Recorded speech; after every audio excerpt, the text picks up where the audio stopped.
Nous parlons de politique dans cette émission, Constika Week News. Nous parlons aussi d'économie et surtout nous vous donnons la possibilité de découvrir le continent africain qui est très riche, qui est très très beau. Merci de nous recevoir chez vous. Je suis Constika. Restez face à votre petit écran pour une heure de bonheur. Il a marqué la planète et surtout le continent africain. Il est devenu la fierté de la race noire. Lui, c'est Nelson Mandela. Mais je suis sûr et certain qu'il y a 5 choses que vous ne saviez pas de ce grand, de ce monument, de cette icône mondiale, Nelson Mandela. Voici 5 choses qu'à coup sûr, je sais que vous ne saviez pas de Nelson Mandela. 5 choses incroyables sur Nelson Mandela que vous ne saviez peut-être pas. Bienvenue sur CNN. 28 ans de prison, condamné aux travaux forcés, plus d'un quart de siècle parce qu'il avait osé lutter contre la ségrégation raciale. Tout le monde s'est posé la question de savoir, mais comment Nelson Mandela avait-il tenu et comment avait-il fait plus tard pour pardonner à ses geôliers, prônant même la réconciliation en précisant métamorphoser la violence et la rancœur en douceur pour mettre fin au régime d'apartheid. Pour comprendre et faire autrement, voici les 5 choses incroyables sur Nelson Mandela que vous ne saviez peut-être pas. C'est sur CNN. Il fallait l'avoir vu, Nelson Mandela esquisser quelques pas de danse au beau milieu d'une réception officielle et sa longue silhouette entrait spectaculairement en ondulation sur des rythmes traditionnels pour saisir son bonheur d'être partisan de la joie. Avant la fin de sa vie, il avait parcouru les 5 continents, il avait dîné avec les plus grands de ce monde, ça vous le saviez, mais vous serez surpris de savoir que son plat préféré, c'était pas le ndolé, c'était les tripes. Qui dans les plaines verdoyantes du Transkei aurait imaginé que le petit Rolilala, entendez par là le fauteur de troubles, deviendrait saint laïque ou mythe vivant et marquerait comme peu de personnalité la fin du XXe siècle? Rien qu'en France, 16 établissements scolaires portent son nom. Et combien dans le monde? Dans un consensus rare, la planète entière a fait de cet homme une icône chaleureuse, un modèle respecté, un rêve d'homme d'État, une pépite d'optimisme, un espoir sur pied et un objet de culte. Mais ce qui est intéressant, c'est qu'en 2002, les scientifiques ont baptisé un pic-bois de la préhistoire Australopithecus Nelson Mandela. Le saviez-vous? Comme le Che, mais sans grande part d'ombre, comme Gandhi, mais sans religiosité, la personnalité et le combat du Mandela Day ont tricoté ensemble sa stature. Mais ce que vous devez savoir, et en plus c'est vrai, c'est que Nelson Mandela avait son nom sur la liste des terroristes surveillés par les États-Unis jusqu'en 2008. Et oui, c'est à l'âge de 89 ans que son nom fut retiré de la liste. Malgré sa grandeur, ce retrait était une erreur majeure. N'importe quoi, excusez-moi. Mandela, c'était en fait cet enfant africain peu ordinaire devenu une figure africaine pas ordinaire. Ce sont ses études de droit à Fort Erie, la seule université ouverte aux Noirs de toute l'Afrique australe et bastion de l'ANC qui lui permettront d'ouvrir en 1952 le premier cabinet d'avocats noirs de l'Afrique du Sud. Ça, il fallait le savoir. Ses biographes disent que ces 27 années de prison ont donné à Nelson Mandela humilité, discipline et maîtrise de soi. Ajoutées à une bonne dose de passion et une pincée d'humour, elles ont nourri son sens du pardon et de la réconciliation. Ça, tout le monde le sait. Mais savez-vous que Nelson Mandela avait oublié ses lunettes de lecture en prison alors qu'il devait s'adresser au public à sa sortie? Il avait dû emprunter une paire pour livrer son discours. Nelson Mandela a su trouver un chemin original en construisant un pays arc-en-ciel pour tous, en faisant preuve d'une grande inventivité politique. C'était les 5 choses incroyables sur Nelson Mandela, faites autrement sur CNN, que vous ne saviez peut-être pas. C'est fait. À très vite sur CNN.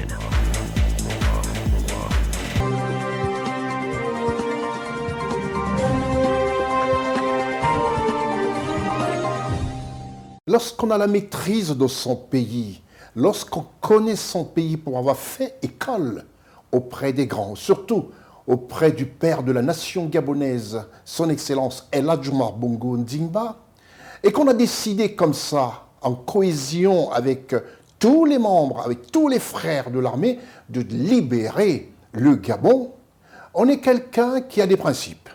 On est quelqu'un qui est respectueux des aînés. On est quelqu'un qui est respecté surtout de son corps de métier, son corps d'élite de métier. Le général Brice Clotaire Oligui Nguema, président de la République gabonaise est quelqu'un qui arrivera toujours à surprendre tous les sceptiques de l'évolution africaine. Le chef de l'État gabonais, président de la transition, le général Brice Clotaire Oligui Nguema, s'est rendu avec une forte délégation ministérielle en visite officielle au Congo. Les valeurs et la discipline du corps d'armée a été de rigueur pour le général Brice Clotaire Oligui Nguema face à un des doyens des chefs d'État africains, président Denis Sassou Nguesso, et aussi dans le respect de la tradition bantou. Reportage Raoul Sankoué. Après la Guinée équatoriale, autre pays frontalier du Gabon, le chef de l'État gabonais, le général Oligui Nguema, s'est rendu ce 1er octobre 2023 au Congo en visite officielle. Cette visite d'État est son deuxième déplacement depuis son investiture à la tête de l'État gabonais. Son avion a atterri en fin de matinée à l'aéroport Olombo, dans le centre du pays, près de Yo. Le tapis rouge a été déroulé sur le tarmac pour recevoir le général Brice Clotaire Oligui Nguema, vêtu pour la circonstance en treillis et béret vert. Il est accueilli par le Premier ministre Anatole Collinet. Dans le comité d'accueil se trouve notamment Omar Denis Junior Bongo Ondimba, l'un des fils de l'ancien président gabonais Omar Bongo Ondimba, et d'Edith Lucie Bongo Ondimba, née Sassou Nguesso. Cette dernière et son époux Omar Bongo Ondimba sont décédés en 2009. Après cet accueil des plus chaleureux, le président de la transition du Gabon, le général Brice Clotaire Oligui Nguema, s'est entretenu en tête-à-tête avec son Excellence Denis Sassou Nguesso, président du Congo. Les deux hommes d'État ont échangé sur plusieurs sujets concernant les relations d'amitié et d'entraide qui lient les deux nations depuis belle lurette. Le sens de ma visite ici répond également à ce que j'ai fait en Guinée équatoriale. Nous sommes des peuples bantous. Et je suis venu ici consulter, discuter, échanger avec le patriarche, son Excellence le président Denis Sassou Nguesso, qui est pour nous un atout important dans la sous-région et qui peut également transmettre aux plus hautes autorités de ce monde ce que nous avons fait et mieux expliquer au monde entier. C'est aussi pour apaiser les tensions que nous comptons reprendre notre place dans le concert des nations, a ajouté le général. Pour rappel, le Gabon avait été suspendu de l'Union africaine le 31 août et le 4 septembre 2023 de la Communauté économique des États de l'Afrique centrale, qui avait notamment ordonné le transfert immédiat de son siège de Libreville à Malabo, en Guinée équatoriale. Depuis Omar Bongo Ondimba, le Gabon a toujours été un acteur de ces instances, de ces organisations sur-régionales, notamment la CAC, la CEMAC, l'Union africaine. Et donc, nous comptons reprendre notre place dans le concert des nations. Durant sa visite d'une journée au Congo, le général Brice Clotaire Oligui Nguema s'est d'ailleurs incliné sur la tombe de l'ex-première dame gabonaise avec ses deux fils dans ses bras. On a d'ailleurs pu remarquer le geste fort du président gabonais, son Excellence Brice Clotaire Oligui Nguema, serrant très fort dans ses bras les deux derniers fils du père de la nation gabonaise, le jeune Denis Junior Bongo Ondimba et sa sœur, tous deux face à la sépulture de leur mère Edith Lucie Bongo Ondimba, née Sassou Nguesso. Un acte de rassembleur qu'incarne avec dignité le président de la transition gabonaise et qui rend heureux les Gabonais, et en premier les parents Edith Lucie et Omar Bongo Ondimba, de là où ils sont et reposent en paix. De par cette visite d'État, son Excellence Brice Clotaire Oligui Nguema, en homme de sagesse et patriote, veut davantage renforcer les relations de coopération entre la République du Congo et le Gabon, mais aussi et surtout apaiser toutes les tensions entre tous les Gabonais afin de rebâtir un Gabon où tous les Gabonais se sentent heureux et fiers.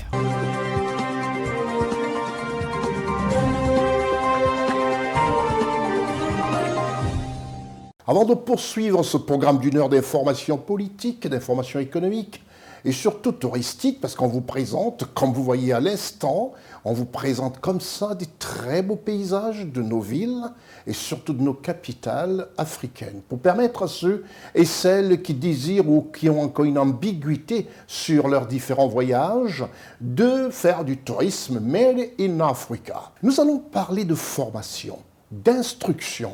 Et c'est avec notre partenaire dans ce programme qui n'est autre que l'UIL, l'Université internationale de Libreville. Voilà, une université qui a le mérite de former des jeunes Gabonais et Africains aptes à répondre à la demande du monde du travail dès la fin de leurs études, dispensés par des professeurs triés dans l'élite africaine et mondiale, dans ce qu'il y a de mieux.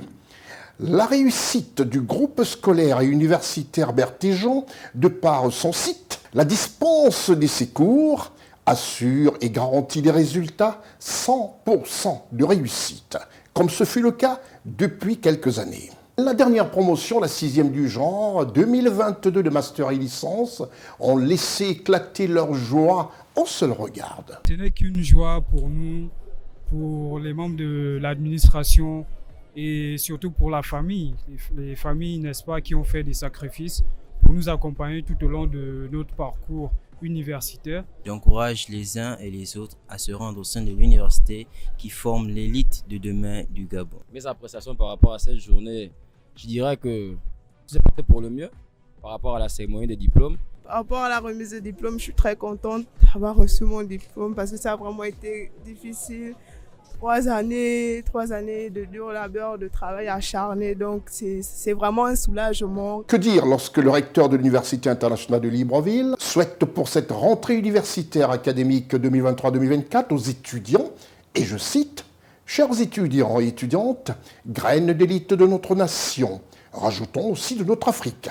Sachez que l'éducation est une véritable force motrice et mieux, la clé de voûte pour le progrès harmonieux d'une nation. C'est pourquoi je vous encourage à vous dévouer pleinement dans la poursuite de vos études supérieures à l'Université internationale de Libreville-Bertéjean. Son équipe pédagogique dynamique, son cadre d'apprentissage innovant et son environnement ergonomique sauront vous propulser vers un avenir meilleur. Soyez une inspiration pour vos cadets, une fierté pour vos familles et une promesse pour la nation. Dixit, le professeur Jacques-François Mavungu, recteur de l'Université internationale de Libreville, officier OIPA/CAMES.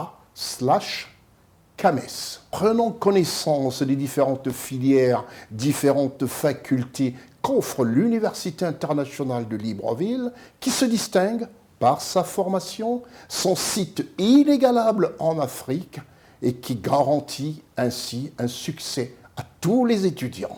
L'Université internationale de Libreville, reconnue d'utilité publique grâce à son partenariat avec l'État, est un établissement privé d'enseignement supérieur à vocation scientifique et technologique composé, entre autres, de l'École polytechnique de Libreville, de la Faculté de droit et des sciences politiques, de l'Institut international de recherche biomédicale et biotechnologie, de l'Institut supérieur de gestion et d'économie appliquée.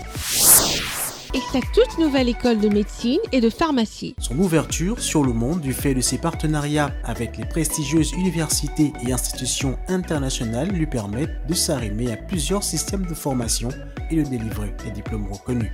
DUT, licence, ingénieur, master recherche et professionnel, exécutive MBA, doctorat. Venez vous former à l'exécutive MBA de l'UQAM Canada au métier de l'économie, gestion, du droit et de la science politique de l'industrie médicale et pharmaceutique. Devenez technicien supérieur ou ingénieur à l'Université internationale de Libreville, le fleuron de la formation universitaire en Afrique. Inscription ouverte pour l'année universitaire 2023-2024.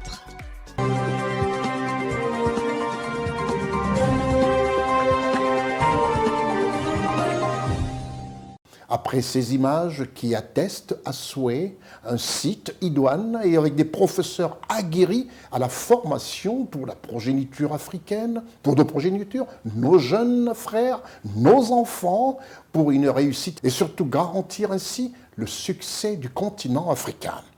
Nous allons quitter le Gabon pour la Côte d'Ivoire. La Côte d'Ivoire, nous allons parler d'énergie électrique. L'énergie électrique, un vrai casse-tête pour nombreux pays africains. En Côte d'Ivoire, alors qu'après la crise post-électorale de 2011, seuls 34% de la population avait accès à l'électricité. Oui, il faut bien le mentionner. Près de 94% des Ivoiriens sont aujourd'hui raccordés au réseau électrique en Côte d'Ivoire. Et cela grâce aux prouesses du président Alassane Ouattara, qui est parvenu à développer l'une des meilleures capacités de production du continent et une énergie propre. Un succès qui aurait été impossible sans l'implication du secteur privé et des soutiens financiers complexes, rassurés par la politique visionnaire du président Alassane Ouattara. Comme le dit si bien, les financiers ne mettent que leur argent, ne garantissent que leur financement quand ils ont l'assurance qu'au gouvernail d'un pays, un leader de choix y est. C'est le cas de la Côte d'Ivoire. Reportage Charlotte Abdoulaye.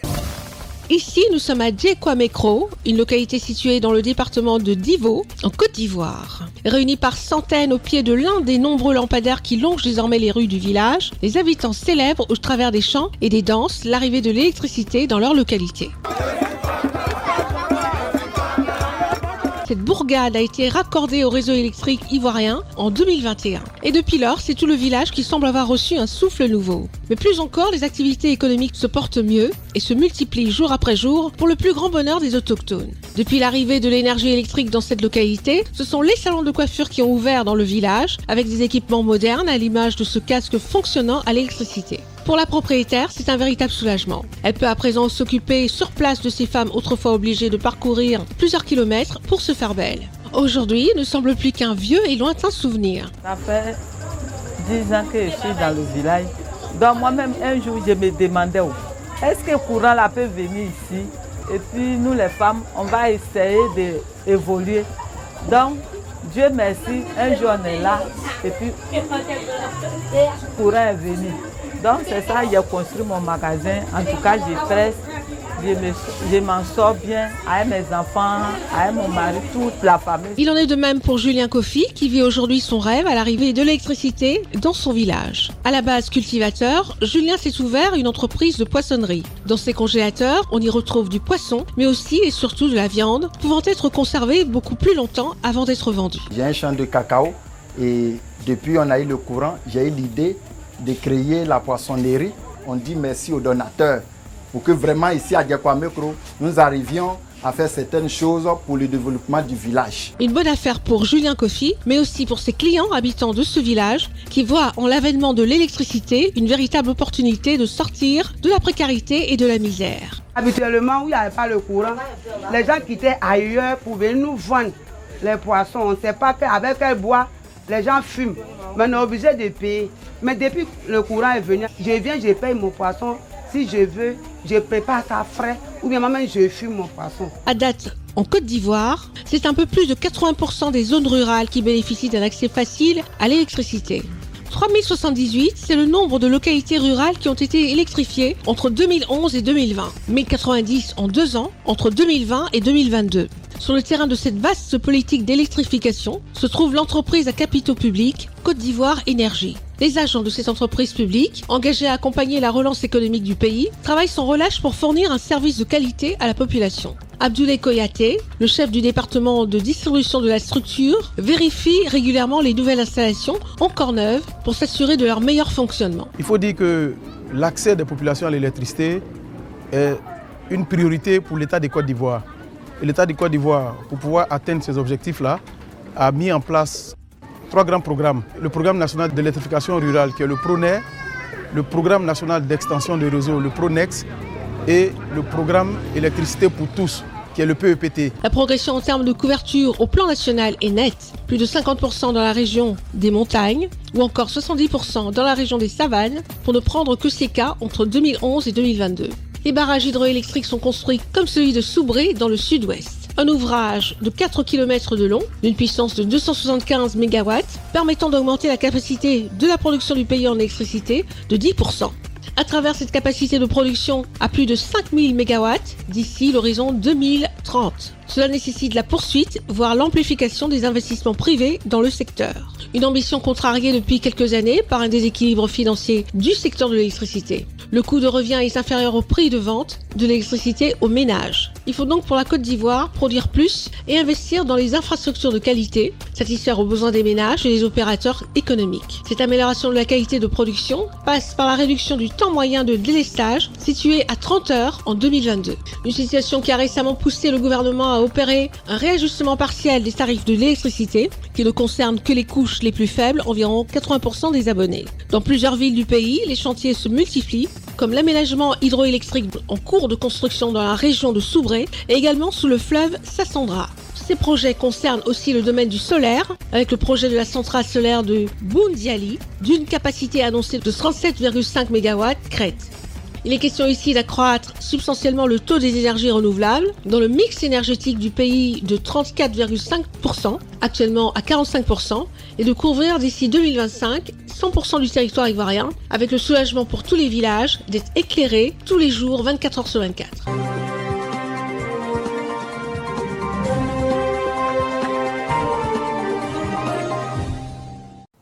Nous restons toujours en Côte d'Ivoire, où récemment se sont tenues des élections régionales et municipales avec une razzia du RHDP, à savoir le parti au pouvoir. À cette occasion, le président Alassane Ouattara a pris du recul, a regardé, promet d'ici quelque temps un remaniement ministériel. Mais avant, il a procédé à des nominations. Tout de suite, depuis le palais présidentiel de la République de Côte d'Ivoire, nous allons retrouver le très brillant secrétaire général de la présidence de la République de Côte d'Ivoire, à savoir M. Abdourahmane Cissé. Communiqué de la présidence de la République. Le président de la République, son Excellence M. Alassane Ouattara, a procédé ce mercredi 4 octobre 2023 à la signature de plusieurs décrets de nomination au titre des institutions de la République. Au titre de la présidence de la République, M. Gilbert Koné Kafana, ancien ministre d'État, est nommé haut représentant du président de la République. M. Théophile Awan Doli, ancien ministre, est nommé inspecteur général d'État. Au titre de la Cour de cassation, M. Yua Kofi, magistrat hors hiérarchie, groupe A, échelon unique, est nommé président de la Cour de cassation. Au titre de la Haute Autorité pour la bonne gouvernance, M. Epiphane Zoro Bibalo, ancien ministre, est nommé président de la Haute Autorité pour la bonne gouvernance. Au titre de la Grande Chancellerie de l'Ordre national, M. Ali Koulibaly, ancien ministre, est nommé Grand Chancelier de l'Ordre national. Par ailleurs, Mme Henriette Dagri Diabaté est nommée Grande Chancelière honoraire de l'Ordre national en reconnaissance de sa grande contribution au rayonnement de l'institution. Le président de la République lui exprime sa gratitude pour sa gestion exemplaire de la Grande Chancellerie de l'Ordre national au cours des dernières années et pour son engagement au service de la nation. Fait à Abidjan le mercredi 4 octobre 2023. Communiqué de la présidence de la République. Le président de la République, son Excellence M. Alassane Ouattara, a procédé ce vendredi 6 octobre 2023, conformément à l'article 70 de la Constitution, à la signature d'un décret mettant fin aux fonctions du Premier ministre, chef du gouvernement, ainsi qu'à celles des membres du gouvernement. Le président de la République exprime sa gratitude au Premier ministre Patrick Achi et à l'ensemble des membres du gouvernement pour leur engagement au service de la nation au cours de ces dernières années.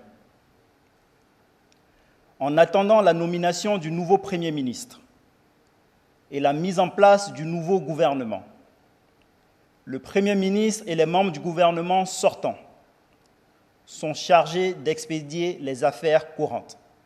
Fait à Abidjan le vendredi 6 octobre 2023.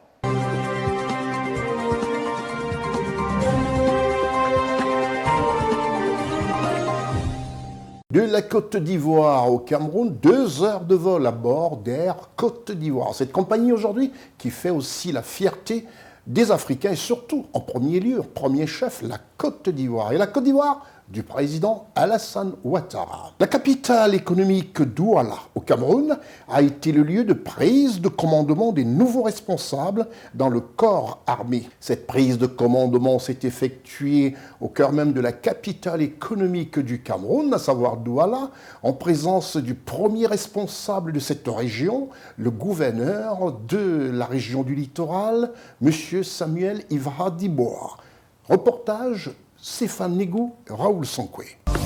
Présidé par le commandant de la 2e région militaire interarmée, le général Eba Ibar Benoît, à la cour de la Valeur, en présence du gouverneur de la région du littoral Samuel Dieudonné Iva Dibois, du préfet, des autorités traditionnelles et religieuses, la cérémonie de prise de commandement du nouveau commandant de la base navale de Douala, le capitaine de vaisseau Feugue Jean-Michel, et du nouveau colonel Nkol Koljean Elibel. Après la lecture du décret de nomination, les nouveaux responsables ont à tour de rôle pris le commandement et passé en revue leurs troupes.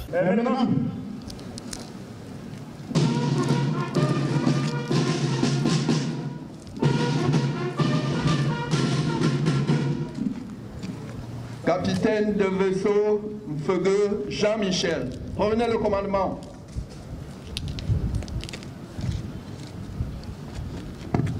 La base de Douala. À mon commandement. Prenez armes. Opposez. Armes. Repos. L'exécution des règlements militaires et l'observation des lois de la République du Cameroun.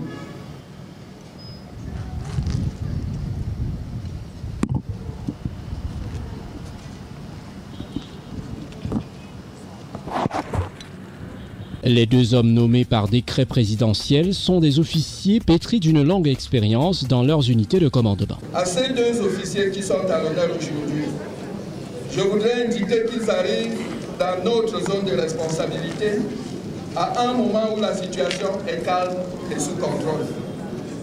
Elle l'est ainsi grâce aux efforts non seulement de leurs prédécesseurs, mais aussi et surtout grâce à une synergie des forces, à une bonne et saine collaboration, à la mutualisation des capacités et des moyens entre les différentes composantes de première, deuxième et troisième catégorie, et à une bonne et saine collaboration avec les autorités administratives, municipales, judiciaires et traditionnelles.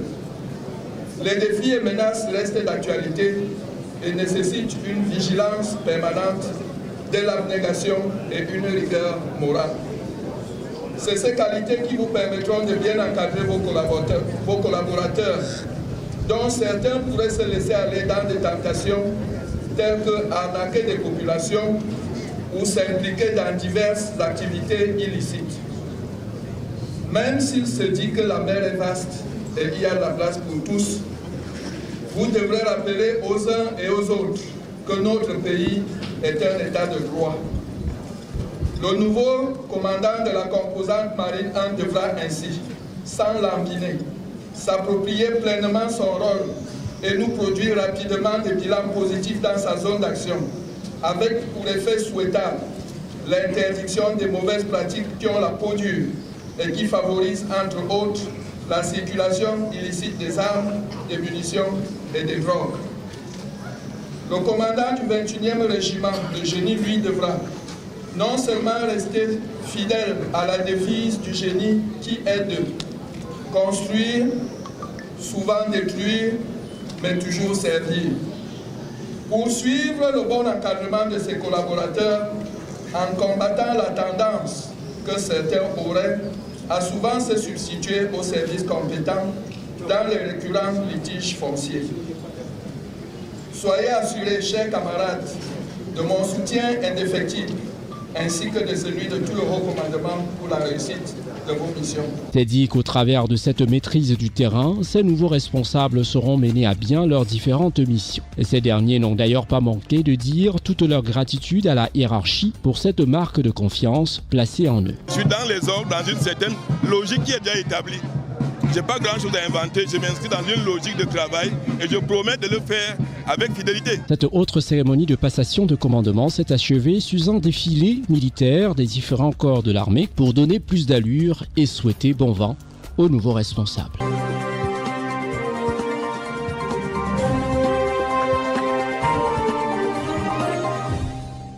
Quand on sait que le Cameroun se prépare pour faire de la fête du football en Côte d'Ivoire, à savoir la CAN, une réussite sans heurts, une réussite très fraternelle, que l'Afrique, qui aura tous les projecteurs de la planète rivés sur cette CAN, qu'elle se déroule à merveille. Effectivement, nous allons Parler de la canne. Si le ndolé, un aliment très prisé, est pour le Cameroun une référence dans sa gastronomie, et du côté du Sénégal, le tchéboujen, qui est aussi pour le Sénégal une estampille, en Côte d'Ivoire, impossible de parler de gastronomie sans évoquer la tchéké.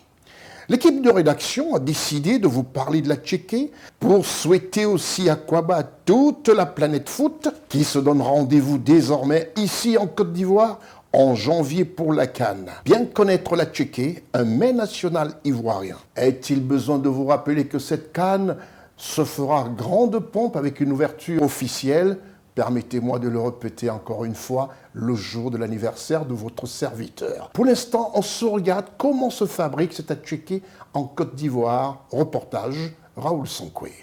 Ici, nous sommes à Anono, un village situé dans la commune de Cocody, en Côte d'Ivoire. C'est dans cette localité que les femmes se regroupent chaque matin en équipe pour mener une activité quotidienne qui nourrit des millions d'Ivoiriens, et ceux d'ailleurs. Il s'agit de la production de l'un des plats les plus prisés au pays du président Alassane Ouattara, la tchéké. Évoluant dans ce secteur d'activité depuis plusieurs années, ces femmes, mères de famille, sont aujourd'hui spécialisées dans la transformation des tubercules de manioc, un savoir-faire qui se transmet de génération en génération. C'est dire que la préparation de la tchéké est résolument et traditionnellement une affaire de femmes. Toutefois, elles se font aider par les hommes dans leur activité, surtout au moment de faire moudre le manioc ou de le piler. Une aide qui est financièrement rentable pour ces hommes dont la tâche n'est pas des moins faciles. Quand on fait chaque jour, on passe, et les femmes, quand elles finissent comme ça, elles nous appellent, allô, oui, on a fini de faire, bon, venez vous avez pilé, on vient, on pile, on s'en va. Elles dépassent pas le manioc pour aller quelque part, tu vois. Voilà, c'est super, c'est bon. Voilà, le métier aussi, dans ça, on paye nos maisons, on se nourrit avec. La tchéké, l'un des mets traditionnels et incontournables de la gastronomie ivoirienne, se fait à base de manioc. De l'épluchage à la cuisson, toutes les étapes sont maîtrisées et mises en œuvre avec professionnalisme. La production de la tchéké est tout un processus. Première des choses, on fait magnan. Et magnan, on fait 3 jours. 3 jours après, on commande le manioc arrive et on épluche le manioc. Quand on épluche, on lave et on fait venir la machine et on fait broyer le manioc. Et quand c'est fini, on met en bas de la machine, on serre. Et si c'est sec, on appelle les femmes et puis ils viennent nous aider à taper, faire les grains de manioc. Et quand on finit de faire les grains, on sèche, on finit de sécher et on tamise avec les grillages.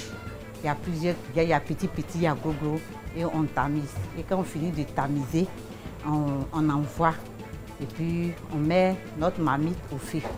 Et la marmite au feu, on met dans la marmite et on fait cuire la tchéké. Et quand on fait cuire la tchéké, quand c'est fini, on enlève dans la marmite et quand les gens nous appellent pour la commande, on fait. Et il y a d'autres qui envoient les étiquettes, on met dessus, il y a d'autres qui envoient les sacs, on met dedans. Les femmes comme garçons, ils viennent chercher et ils s'en vont, ils mettent dans les sacs, arriver à l'aéroport et puis ils expédient ça pour aller vendre. Si la commande est beaucoup, on peut faire 1 semaine. Et si la commande est moins, on peut faire 2 jours, 3 jours. Et on laisse se refroidir, ça fait 1 jour, 2 jours aussi. Ça se refroidit et puis ils viennent chercher pour mettre dans les sacs. Avant le manioc là, il n'y a pas de produit. Quand eux-mêmes ils prennent le manioc là, le manioc peut faire au moins 1 an et demi. Et au moins 2 ans, ils enlèvent le manioc. Maintenant avec les produits pour arroser les champs, ça fait que le manioc ne dure pas tellement. Mais ça dépend de toi qui fabriques le manioc. Et tu fais bien cuire la tchéké, ça peut rester pendant 1 mois et demi, 2 mois dans le bateau et puis ça s'en va. Même des fois quand ça arrive avec l'avion, ça fait 2 jours, 3 jours, ça arrive. Et ils mettent au congélateur et puis ils commencent à vendre. Dans ce processus, le manioc est épluché, broyé et mélangé à une petite quantité de manioc préalablement fermenté, techniquement appelé magnan. La pâte ainsi obtenue est mise à nouveau à fermenter pendant 1 à 2 jours. Ce temps de fermentation permet d'éliminer en grande quantité l'acide cyanhydrique contenu naturellement dans les tubercules de manioc. Ce que vous voyez ici, c'est de l'huile rouge qui est là. Bon, de l'huile rouge, on ne peut pas renverser directement dans le manioc. Il faudrait qu'on prépare d'abord. Parce que lorsque tu renverses dans le manioc, la tiquée rougit. Voilà, la tiquée rougit. Donc, c'est comme si le rouge que vous voyez, on doit préparer pendant 30 minutes. Après les 30 minutes maintenant, on peut renverser dans le manioc. Je vais essayer, voici ça. Voilà. C'est grâce à cette huile que vous voyez que l'attiqué défait. Parce que sans ça, l'attiqué ne peut pas défaire. Parce que lorsque l'huile n'est pas dans le manioc, le manioc, l'attiqué devient qu'on appelle placali. Voilà, on ne peut pas préparer, ça devient placali. Donc c'est grâce à cette huile qu'on prépare l'attiqué. Et on fait de la gbojama, gros grain, la gbojama petit grain, il y a 3e et il y a 4e aussi. C'est ça, souvent les blancs viennent chez nous en Côte d'Ivoire ici pour acheter, pour aller faire garer, mélanger avec du lait et du sucre. Après ce traitement, la pâte est essorée, tamisée, séchée et vannée, puis cuite à la vapeur. Après quelques minutes de cuisson, l'attiqué est prête à être consommée. Le produit final est conservé dans les sachets dont le poids varie entre 200 et 500 grammes. Produit alimentaire typiquement ivoirien, l'attiqué, bien que largement commercialisé et consommé en Côte d'Ivoire, ce mets made in Côte d'Ivoire est devenu ces dernières années une des denrées qui s'exportent de plus en plus tant dans les pays de la CEDEAO qu'en Europe, en France et en Belgique plus précisément. Quand il y a la commande, il m'appelle de là-bas, une semaine avant. Puis on fait, quand on a fini, il vient chercher, puis ça on vend. Il y a d'autres qui mettent dans un conteneur, il y a d'autres qui mettent dans l'avion et puis ça s'en va. Ça là, ça prend l'avion pour partir vite. Et ensuite on met dans le conteneur, ça fait 1 mois avant d'arriver là-bas. Il y a quelqu'un que nous on fabrique ici là, ça peut rester qu'à 1 mois, sans problème, rien, ça peut même pas faire quelque chose même. Il y a quelqu'un et puis il y a quelqu'un. L'attiqué, l'un des aliments les plus consommés par la population ivoirienne sous plusieurs formes, attiqué gros grain ou akojama, attiqué petit grain et l'attiqué de Garba, une véritable culture ivoirienne. D'ailleurs, en 2019, l'État ivoirien a lancé le processus de reconnaissance de l'attiqué des lagunes en indication géographique protégée. L'attiqué est non seulement l'identité culinaire de la Côte d'Ivoire, mais en plus de cela, c'est devenu un véritable business. Ce plat est très commercialisé en Côte d'Ivoire, que ce soit dans les restaurants au standing ou simplement dans les street food en plusieurs variantes. L'attiqué poisson, l'attiqué au poulet, l'attiqué Garba, fait de thon. À regarder ces menus, il ne nous reste qu'à vous souhaiter un bon séjour en Côte d'Ivoire et bon appétit.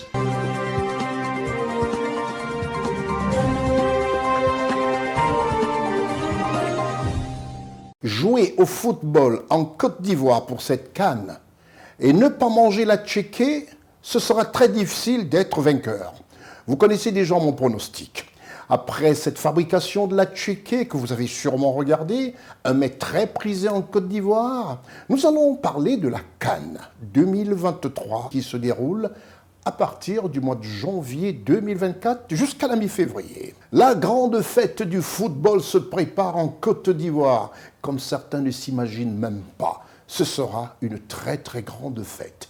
Notre équipe de reportage de CIDN a tendu un peu leur micro dans la ville d'Abidjan à certains Ivoiriens, aux populations ivoiriennes, pour en savoir un peu plus. Leur pronostic et ce qu'ils pensent de cette grande fête du football dont le rendez-vous de toute la planète foot, ce sera au mois de janvier, ici même en Côte d'Ivoire. Reportage Ousmane Koulibaly. Ce que je pense de l'organisation de la CAN en Côte d'Ivoire, c'est déjà très bien parti. C'est déjà très bien parti. On voit un peu les travaux de partout, la construction des stades et ainsi de suite. En tout cas, c'est une bonne lancée. C'est une bonne lancée. Au départ, ça paraît ne pas être évident, mais d'ici là, on est convaincu en fait. On est convaincu, donc ça va. Mon pronostic pour la CAN, bon, je suis en Côte d'Ivoire, je suis ivoirien, donc je ne peux pas souhaiter voir la CAN dans la mer d'un autre pays à part la Côte d'Ivoire. Donc voilà, je suis 100% ivoirien quoi. Donc je vote pour la Côte d'Ivoire. Ce que je pense de l'organisation de la CAN en Côte d'Ivoire, c'est que le travail est bien fait, les stades sont bien construits. On épilogue beaucoup sur la situation qui s'est passée à Ebimpe, mais je crois que ça c'est une goutte d'eau dans la mer, hein, la grande mer qui est la bonne organisation qui a été faite. Et cette goutte d'eau ne viendra pas changer vraiment le travail que le gouvernement a fait. Le pronostic pour la CAN, moi je sais que la Côte d'Ivoire va prendre la coupe. La Côte d'Ivoire va prendre cette CAN. Donc moi je n'ai pas d'autres pronostics que ça. Ce que j'entends de la CAN en Côte d'Ivoire, c'est que bon, on a attendu CAN pendant longtemps. C'est venu là. On va bien organiser jusqu'à les gens même là, tous ceux qui ont parlé mal de CAN là, en Côte d'Ivoire, là, ils seront étonnés de ce qu'ils vont voir. Pronostic. Bon, moi je suis ivoiro-ghanéenne. Donc je supporte Côte d'Ivoire-Ghana. Mon entendement là, si Côte d'Ivoire en finale, Côte d'Ivoire prend coupe. Si Ghana en finale, Ghana prend coupe. Pour l'organisation de la CAN en Côte d'Ivoire, c'est un événement majeur, important pour le pays. Donc toute la population est hyper motivée. Et on attend faire la fête vraiment du football en Afrique. Certes, il y a eu quelques petits couacs récemment concernant le stade à Ebimpe, mais je pense que les choses vont rentrer dans l'ordre le plus rapidement possible, de sorte que la fête soit belle. Mon pronostic est que la Côte d'Ivoire gagne sa 3e coupe, tout simplement. Je pense que l'organisation de la Côte d'Ivoire, ça se déroule déjà très bien. Voilà, avec tous ces travaux qu'on voit concernant les routes et tout, et l'organisation des stades, les constructions, donc c'est déjà bon. Pour le pronostic, je crois qu'on gagne ou on gagne. C'est la Côte d'Ivoire qui remporte. Ce que j'attends de l'organisation de la CAN, c'est que je veux que la CAN se passe bien en Côte d'Ivoire et que, puisque nous recevons plusieurs pays, nous devons bien nous organiser pour faire une très bonne CAN. Mon pronostic est que la Côte d'Ivoire prenne cette CAN. J'attends que tous les Ivoiriens se mobilisent pour attendre, parce que puisqu'on attend plusieurs pays en Côte d'Ivoire ici, je veux que tous les Ivoiriens se mettent ensemble, que ça se passe normalement. Mon pronostic est que la CAN reste en Côte d'Ivoire. C'est nous qui organisons et que ça va rester ici. J'ai confiance en notre joueur. Ce que j'attends de l'organisation de la CAN en Côte d'Ivoire, c'est que l'État ivoirien accélère un peu les infrastructures pour que nous puissions bientôt débuter cette CAN-là. Donc ils n'ont qu'à bien faire, nous on va commencer CAN-là. Le pronostic que moi je veux, c'est que c'est Côte d'Ivoire qui a gagné. Bon, ce que j'attends de la CAN, c'est une organisation transparente et claire. Voilà, parce qu'aujourd'hui la Côte d'Ivoire c'est la vitrine de l'Afrique. Il faudrait que tous ceux qui viennent en Côte d'Ivoire sachent qu'ils sont venus dans un pays très développé, très moderne. Mon pronostic, c'est la Côte d'Ivoire qui sera vainqueur de cette CAN en finale avec le Cameroun. Et franchement, quand on va les frapper, on va manger l'un d'olé là. Bon, j'attends quelque chose de meilleur pour la Côte d'Ivoire, une bonne CAN dans de bonnes conditions, parce qu'on va héberger des pays voisins. Il faut que tout soit parfait. Mon pronostic est que la Côte d'Ivoire prenne la coupe. Côte d'Ivoire, bon, ça ne chauffe pas. Côte d'Ivoire toujours. Maintenant, ce Cameroun vient là, on fait sauter, revenir. Voilà, c'est quoi ça est. La Côte d'Ivoire se prépare avec enthousiasme pour la Coupe d'Afrique des Nations 2023. À travers le pays, 6 stades se dressent fièrement, prêts à accueillir les légendes du football africain. Partons à la découverte de ces temples du sport où l'adrénaline et la passion brûleront plus vives que jamais. Au centre d'Abidjan, capitale économique de la Côte d'Ivoire, s'érige le stade Félix Houphouët-Boigny. Stade historique avec des tribunes entièrement réinstallées et couvertes, cet édifice situé en plein cœur de la commune du Plateau captive par sa grandeur. Doté d'une pelouse hybride, il offre une vue imprenable sur la lagune ébriée. Au nord d'Abidjan, à Ebimpe, sur une superficie de 20 hectares, le stade olympique Alassane Ouattara, doté de 60 000 places, d'une pelouse naturelle et d'un parking pouvant accueillir plus de 10 000 véhicules, ce stade, l'un des plus grands d'Afrique de l'Ouest, il recevra les matchs d'ouverture et de clôture de la CAN 2023. À Yamoussoukro, la capitale politique de la Côte d'Ivoire, se situe le stade Charles-Konan Banny. Avec une capacité de 20 000 places, ce terrain est équipé d'un gazon hybride, de projecteurs et d'écrans LED. La tribune principale, répartie sur 2 étages, abrite des bureaux, des vestiaires, un espace VIP et une salle de presse. Toujours au centre de la Côte d'Ivoire, le mythique stade de la Paix de Bouaké. Inauguré pour la première fois en 1984, il fait peau neuve pour la Coupe d'Afrique des Nations 2023. Sa capacité d'accueil a été portée de 25 000 à 40 000 places, avec une toiture pour l'ensemble des gradins. Sur la côte sud-ouest de la Côte d'Ivoire, la ville balnéaire de San Pedro se prépare également à accueillir la compétition. Le nouveau stade olympique de la ville, stade Laurent Pocou, s'étend sur une superficie de 16,5 hectares, avec 20 000 places assises entièrement couvertes et un parking de 2 000 places. Korogo, dans la région du Poro, au nord de la Côte d'Ivoire, est la 5e ville de la Côte d'Ivoire qui accueille la CAN 2023. Le stade de la ville, Stade Madougon Coulibaly de Korogo, construit sur une superficie de 20,17 hectares, est équipé de 20 000 places entièrement couvertes, d'un gazon naturel et d'un parking de 2000 places.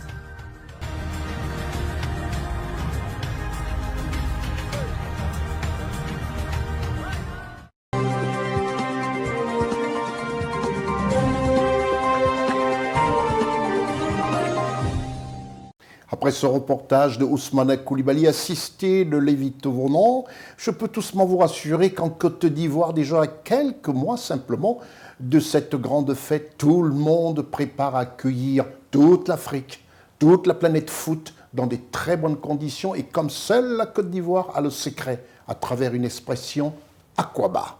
Allons-y faire un tour du côté de la Guinée-Conakry.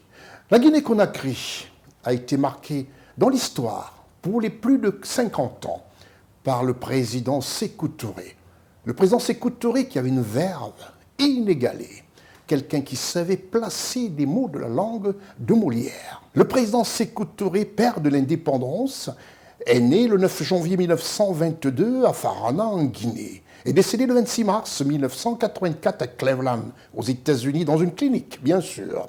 Il a obtenu l'indépendance de la Guinée-Conakry en 1958, c'est-à-dire avant nombreux pays d'Afrique francophone, et est resté au pouvoir jusqu'en 1984. Et surtout, quelque chose qui aura retenu l'attention de l'histoire, c'est qu'il a été un de ces leaders africains à avoir dit non au général de Gaulle. On se regarde un extrait qui passe à répétition sur notre chaîne et qui a été entériné dans un module baptisé « L'histoire retiendra ». Président Sékou Touré.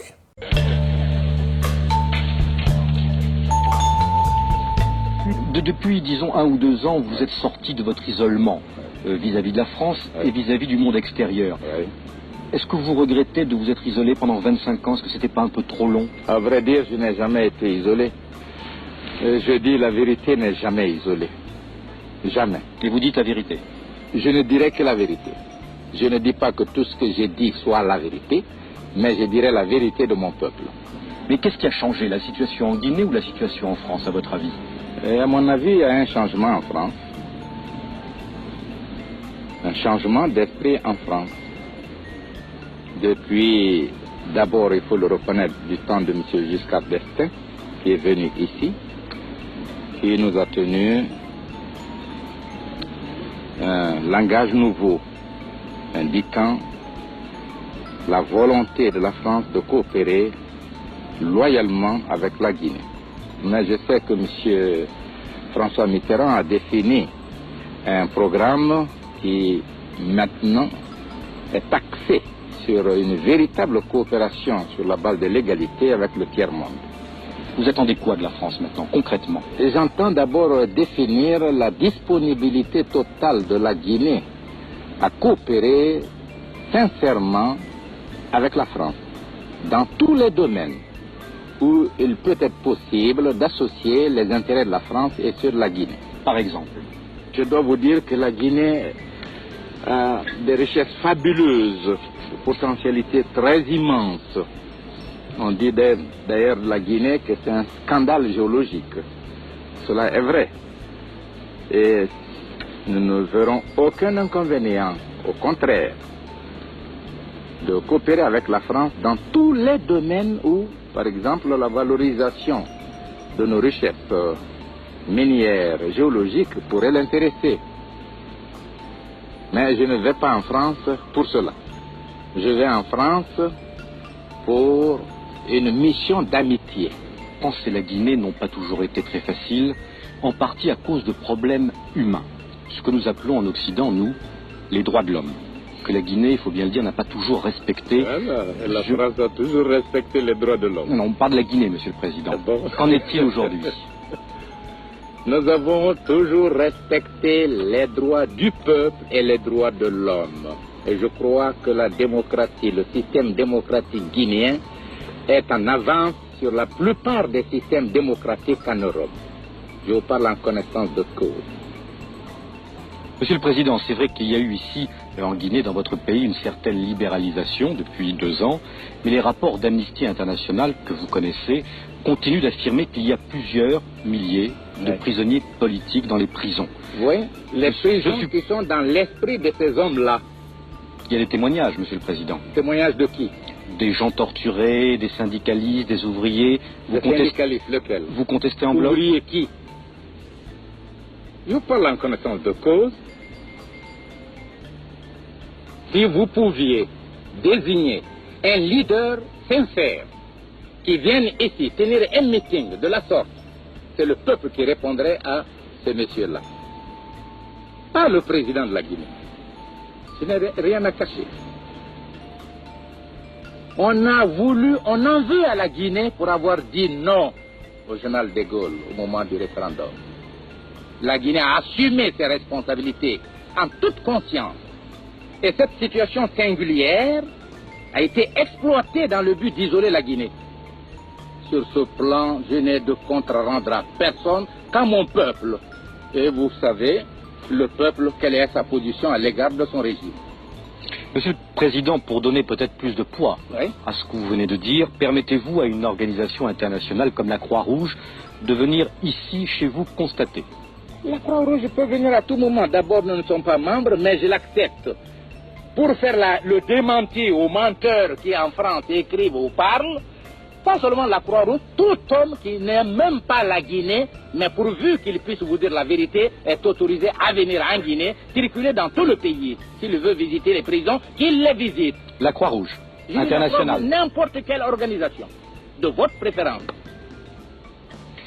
Monsieur le Président, autre problème épineux, vous attendez bien sûr celui des Français qui ont disparu en Guinée. Comptez-vous, lors de ce voyage officiel, donner des assurances aux familles qui attendent en France, en tout cas c'est ce qu'elles disent, la vérité sur cette affaire? Je ne connais aucun Français qui ait perdu la vie en Guinée. Je connais des ministres, des ambassadeurs guinéens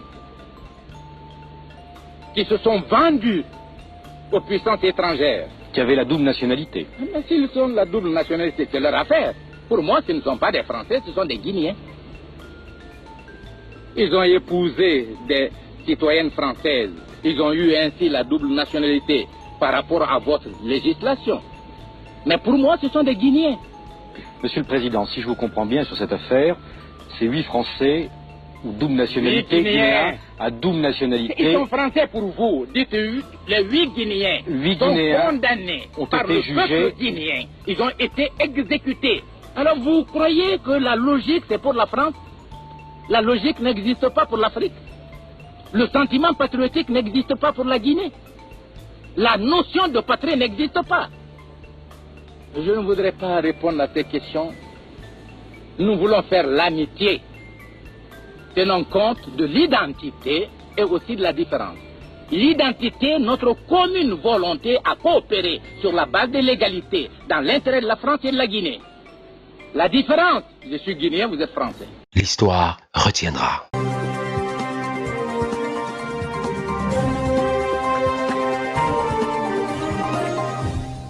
Vous me direz pourquoi cet extrait, c'est tout à fait normal, surtout quand on a écouté le président de la transition de la Guinée-Conakry s'exprimer à la tribune des Nations Unies. Nous allons, dans ce reportage, Transition oblige, vous parler du 65e anniversaire de l'indépendance de la Guinée-Conakry. S'il est vrai qu'un vieillard qui meurt est une bibliothèque qui brûle, nous nous rendons bien compte. Après avoir écouté le président, père de l'indépendance de la Guinée-Conakry, dans son excellent et décomplexé rapport face à la presse française. Sékou Touré, père de l'indépendance de la Guinée-Conakry, qui a fêté le lundi 2 octobre dernier ses 65 ans d'indépendance. Avec son nouvel homme fort, à savoir Mamadi Doumbouya, on peut tout simplement dire que les Africains ont décidé de prendre leur destin en main. La commune de Kaloum, à Conakry, a été le théâtre d'une grande célébration, à savoir les 65 ans d'indépendance de la Guinée-Conakry. Reportage Charlotte Abdoulaye.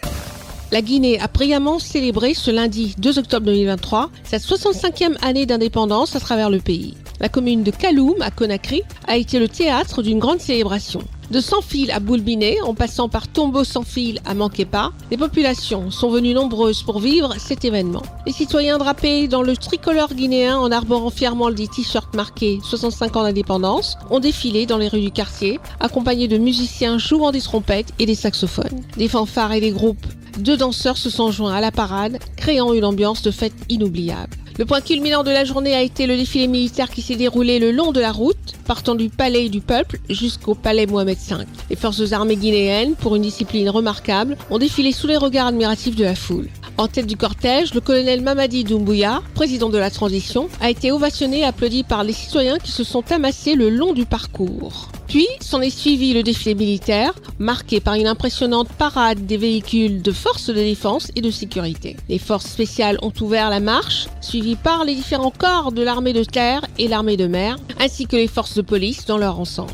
Les gendarmes et le génie militaire ont également participé à cette démonstration de force. Les forces armées des républiques du Mali, du Niger, du Burkina Faso et de la Sierra Leone, venues commémorer avec le peuple de Guinée l'an 65 de son indépendance, ont pris part à ce défilé sous le regard du président de la transition, chef de l'État, Son Excellence Mamadi Doumbouya, vêtu de boubou blanc, en compagnie de la première dame de la République, Lauriane Doumbouya, le Premier ministre, le président du CNT et des délégations venues des pays frères et amis. Après un défilé digne de ce nom, qui aura également été une démonstration de force, le président de la transition s'est offert un bain de foule avant de se rendre à son palais. Un banquet de l'indépendance est prévu en début de soirée et un concert gratuit au Palais du Peuple. Cet anniversaire symbolique rappelle le courage et la détermination du peuple guinéen dans sa lutte pour la liberté. Cette journée a été une fois encore l'occasion pour les Guinéens de se souvenir de leur histoire et de célébrer les progrès réalisés depuis leur indépendance, et ce malgré les défis politiques, économiques et sociaux auxquels le pays est confronté.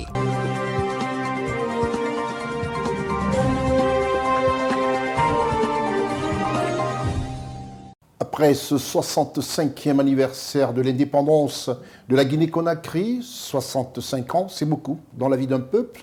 C'est le président Félix Houphouët-Boigny, vous l'avez suivi la semaine dernière dans notre programme, qui disait à son collaborateur et ami, le président français François Mitterrand, qu'il fallait, et qui attirait d'ailleurs l'attention du peuple français dans les rapports sud-nord. C'est l'heure d'aborder une rubrique que vous attendez tous, c'est le grand format de cette émission. Tout en faisant un tout petit peu les choses différemment, j'ai toujours dit que dans cette émission, nous parlons d'économie, nous parlons de politique, nous donnons un peu la part belle aux chefs d'État parce qu'il faut montrer tout ce qu'ils font, leur prouesse. Dans cet univers aujourd'hui, les réseaux sociaux, il était important pour nous de présenter le politique et surtout le volet touristique. C'est comme ça que vous voyez apparaître toutes ces villes qui vous donnent envie pour ceux qui ne connaissent même pas certains pays africains. Nous avons décidé dans ce grand format de nous focaliser dans un volet économique et parler avec quelqu'un qui, pour le commun de mortels, s'occupe d'argent. Il s'agit du Trésor de la République de Côte d'Ivoire. Et un personnage a été choisi qui difficilement accorde des interviews, mais on a décidé de lui arracher cette interview que nous avons extirpée dans notre banque à images. Une interview qui date de quelques années simplement. Monsieur Noufé-Michel est l'invité du grand format de cette émission. Il officie au Trésor de la République de Côte d'Ivoire. C'est l'heure du grand format. Celui que nous recevons aujourd'hui est un jeune cadre. Pourquoi? Parce que c'est des personnes aujourd'hui qu'on aimerait voir vraiment au devant de la scène. Au devant de la scène, pourquoi?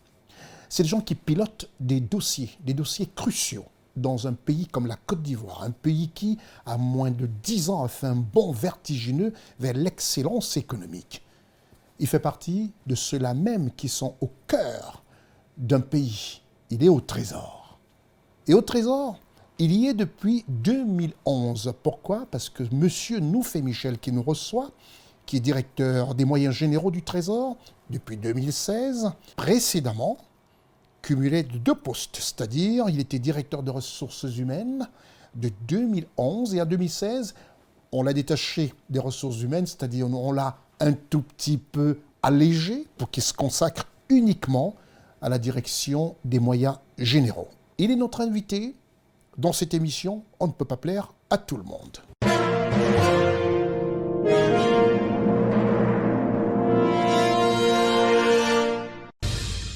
Alors, Monsieur Noufé-Michel, dites-nous, vos collaborateurs et vous-même, vous êtes heureux dans cette institution régalienne qu'est le Trésor de Côte d'Ivoire?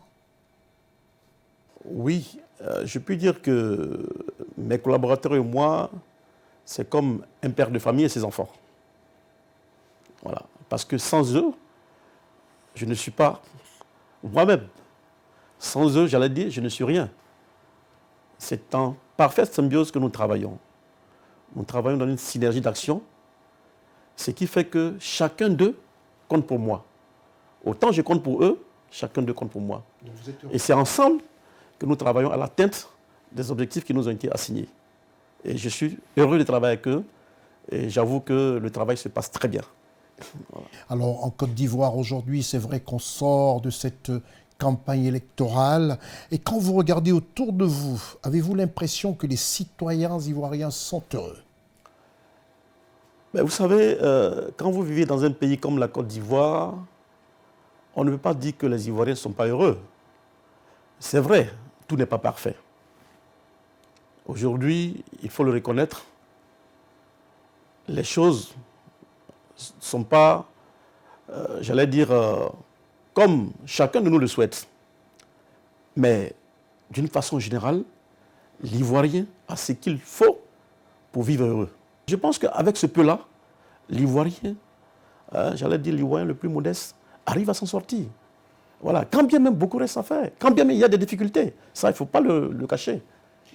Et c'est vrai, comme disait l'autre, les Africains, nous sommes trop exigeants vis-à-vis de nos gouvernants. On exige toujours un peu plus, alors qu'il y a beaucoup à faire. Monsieur Noufé-Michel, vous êtes notre invité. On va écouter et regarder ce que pensent les Ivoiriens du Trésor.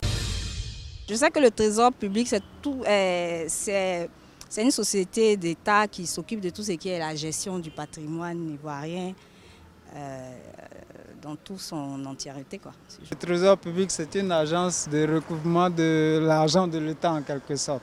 Moi, je pense que le Trésor public, c'est du contribuable pour l'État. Je pense que le Trésor public, c'est la banque de l'État qui reçoit les recettes de l'État en fait, qui est chargée de financer tout ce qui est le programme d'État, que ce soit que les fonctionnaires, les infrastructures, c'est là-bas que l'État s'appuie pour ces projets. Le Trésor public, c'est la banque de l'État, on peut considérer ça comme la banque de l'État, où tout l'argent qui est recueilli se retrouve.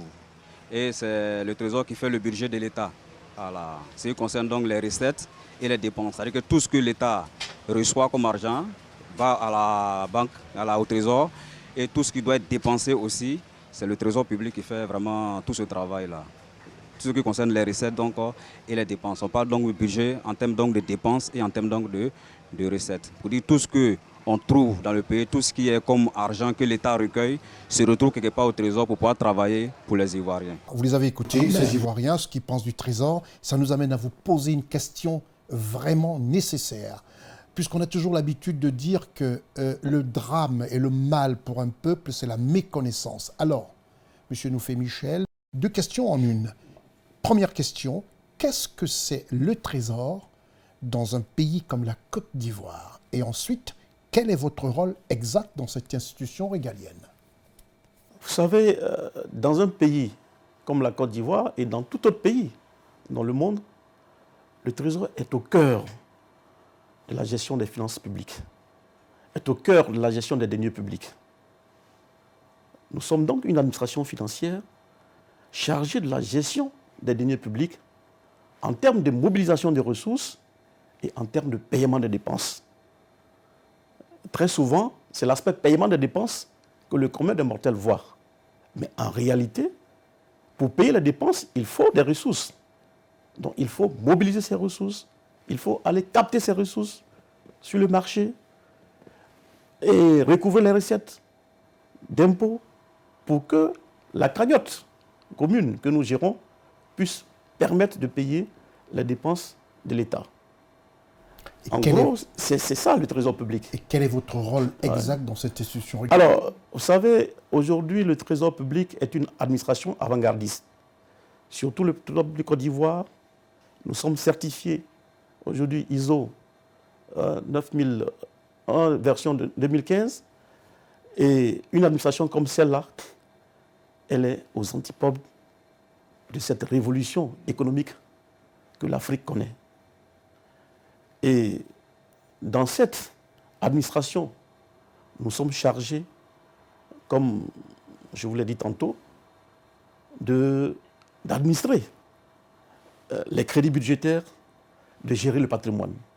Nous sommes donc directeurs des moyens généraux du Trésor public de Côte d'Ivoire. Et comme je dis à ce titre-là, nous sommes chargés de la gestion des crédits budgétaires qui nous sont alloués par l'État. Nous sommes aussi chargés d'administrer le patrimoine du Trésor public. Nous sommes aussi chargés de gérer la sécurité et l'hygiène de notre environnement. Que dites-vous à ceux qui disent que l'argent, ceux des Ivoiriens, qui disent que l'argent ne circule pas depuis 2011 ? Je dirais que l'argent ne circule peut-être pas, mais l'argent travaille. Ah oui, c'est ça aussi l'argent travaille. L'argent travaille parce que, vous voyez, la Côte d'Ivoire, en termes d'infrastructures économiques, en termes d'infrastructures sociales, en termes de construction d'hôpitaux, de routes, mais la Côte d'Ivoire aujourd'hui, après cette crise, a pris une longueur d'avance.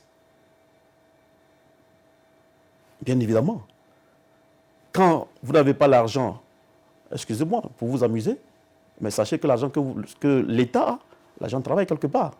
Et c'est ce qui fait qu'aujourd'hui, on parle, j'allais dire, d'une embellie en termes économiques. C'est ce qui fait aujourd'hui qu'on parle de croissance économique en Côte d'Ivoire. Je pense que de ce point de vue-là, il ne faudrait pas voir en cela un obstacle à l'éclosion d'une société où peut-être il ferait bon vivre, où les Ivoiriens pourraient chaque jour que Dieu fait, avoir tout ce qu'ils veulent. Mais sachez une chose, à la fin du mois, le fonctionnaire, il est payé. Et c'est le plus important. C'est le plus important. Celui qui est dans le secteur privé, il gagne sa vie. Mais qu'est-ce que nous voulons? Le gouvernement fait sa part. Nous devons aussi faire notre part. Et c'est ensemble que nous pouvons bâtir cette Côte d'Ivoire. Donc l'argent doit travailler et non circuler pour circuler. Bien évidemment. Mais l'argent circule en travaillant. Voilà. Et je pense que l'argent travaille quelque part. Ouais. Mais l'argent travaille pour le bien-être des Ivoiriens. L'argent travaille pour faire en sorte que l'Ivoirien soit à l'aise dans son pays. Et de ce point de vue, franchement, je pense que c'est vrai. Disons que tout net aussi que la plupart des Ivoiriens ne sont pas assis, je veux dire, dans la même enseigne. Mais d'une façon générale, quand vous prenez la Côte d'Ivoire aujourd'hui, du nord au sud, de l'est à l'ouest, je pense qu'elle se porte mieux. Quand bien même beaucoup reste à faire, mais la Côte d'Ivoire se porte mieux. Alors, M. Noufé-Michel, dites-nous, parlant de politique maintenant, y a-t-il selon vous une réelle opposition en Côte d'Ivoire? Ou alors, des anciens alliés qui sont simplement fâchés pour n'être plus à la table du partage du gâteau ivoire, puisque c'est ce qui se dit, qui se raconte dans les rues à Abidjan? Vous savez que, en la matière, je suis de ceux qui pensent que il y a une opposition. Il y a une opposition. La question de savoir, est-ce que l'opposition fait son travail? Est-ce que l'opposition joue son rôle? Je pense que c'est à ce niveau-là que se situe le débat. Sinon, pour moi, il y a une opposition. Dès l'instant où il y a des personnes qui ne partagent pas le programme de société du gouvernement ou du président de la République, mais ça veut dire que cela s'oppose tout simplement à la vision qu'incarne le président de la République et son gouvernement. Mais cette opposition, comment elle se manifeste? Comment elle se concrétise? Je pense que c'est ça la question. Aujourd'hui, en Côte d'Ivoire, ce que nous constatons, c'est que, comme vous l'avez si bien dit, c'est souvent des anciens alliés qui se retrouvent dans le camp adverse. Quelquefois, après quelques malentendus, on décide de partir, on laisse en chemin celui avec qui on a marché et on va de l'autre côté. Et ça repart à nouveau. Et c'est ce qui donne l'impression que ces personnes ne jouent pas véritablement leur rôle d'opposant. Sinon, en réalité, quand on parle d'opposition, c'est par opposition, bien évidemment, à ce qui est en place, donc au pouvoir en place. Mais l'opposition en Côte d'Ivoire, ce que je peux dire, c'est très souvent que le projet de société qu'ils défendent, les Ivoiriens ne la perçoivent pas, sinon ne le perçoivent pas très bien. Je pense que si ce projet de société était bien perçu, les Ivoiriens auraient compris qu'il y a une opposition. Mais dès l'instant où ce projet n'est pas compris, dès l'instant où on a l'impression qu'au lieu de s'opposer, véritablement, en mettant en exergue un projet de société qui soit différent de celui que le gouvernement est en train de traduire en action, dès l'instant où on fait autre chose que cela, à partir de ce moment-là, mais vous vous laissez entraîner dans une sorte d'aventure ambiguë pour ceux qui vous regardent, pour ceux qui vous écoutent. Je pense que c'est ça, véritablement, le problème de l'opposition en Côte d'Ivoire. Sinon, pour moi, il existe bel et bien une opposition. Alors, le président Alassane Ouattara, président élu de la Troisième République, pour le premier mandat de la Troisième République de Côte d'Ivoire, qu'attendez-vous réellement comme innovation pour ce premier mandat de la Troisième République de Côte d'Ivoire? La Côte d'Ivoire, vous le savez comme moi, est sortie d'une situation désastreuse. Je dirais même calamiteuse. Mais aujourd'hui, elle a su remonter la pente grâce à la vision d'un homme, grâce à la perspicacité d'un homme, grâce au savoir-faire d'un homme. Cet homme-là, c'est Alassane Ouattara. Qu'est-ce que nous attendons de lui aujourd'hui? Dans le cadre donc du premier mandat de la Troisième République, je dirais beaucoup. Beaucoup. Malgré tout ce qu'il a déjà fait, on beaucoup. entend toujours beaucoup. Vous savez, les hommes, d'une façon générale, sont impatients. Quel que soit ce que vous faites, ils se disent toujours que c'est insuffisant. C'est en cela que je dis, le président de la République a encore du pain sur la planche. Ouais. Parce que les Ivoiriens seront encore plus exigeants. Quand bien même, ils ont eu beaucoup, quand bien même le gouvernement s'est illustré de la façon la plus remarquable possible en termes de mise à disposition d'infrastructures. Aujourd'hui, partout en Côte d'Ivoire, c'est des routes, c'est des écoles, c'est des forages, c'est de l'eau potable, c'est de l'école pour tous. C'est ça aussi. Mais, vous savez, il faut faire en sorte que ces infrastructures, il faut faire en sorte que cette plus-value que le président Alassane Ouattara a apporté à la Côte d'Ivoire impacte l'ensemble des Ivoiriens.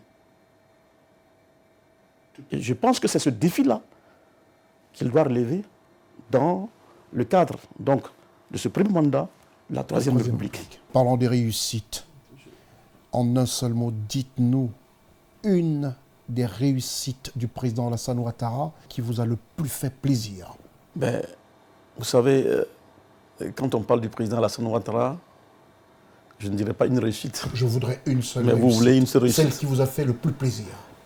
Ben, c'est tout simplement, laissez-moi parler en termes de vision, pas peut-être forcément en termes de réussite. Mais pour moi, la réussite procède d'une vision. C'est un visionnaire. Et c'est la vision que le président Alassane a de la Côte d'Ivoire. C'est un visionnaire. Et même de l'Afrique. C'est un visionnaire. Tout à fait. C'est un visionnaire. C'est un visionnaire. Et il a fait de la Côte d'Ivoire, en moins de 10 ans, ce que d'autres n'auraient pas pu faire. Et ce que je voulais vous dire ici, après le président Houphouët-Boigny, c'est avec Alassane Ouattara qu'on a eu une autre plus-value.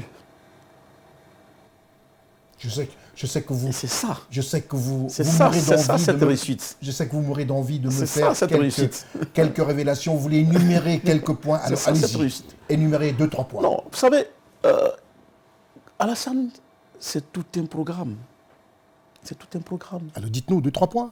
Mais la Côte d'Ivoire aujourd'hui, c'est quoi? C'est les autoroutes. La Côte d'Ivoire aujourd'hui, c'est les infrastructures. C'est des écoles, c'est des hôpitaux. C'est ça, la nouvelle Côte d'Ivoire.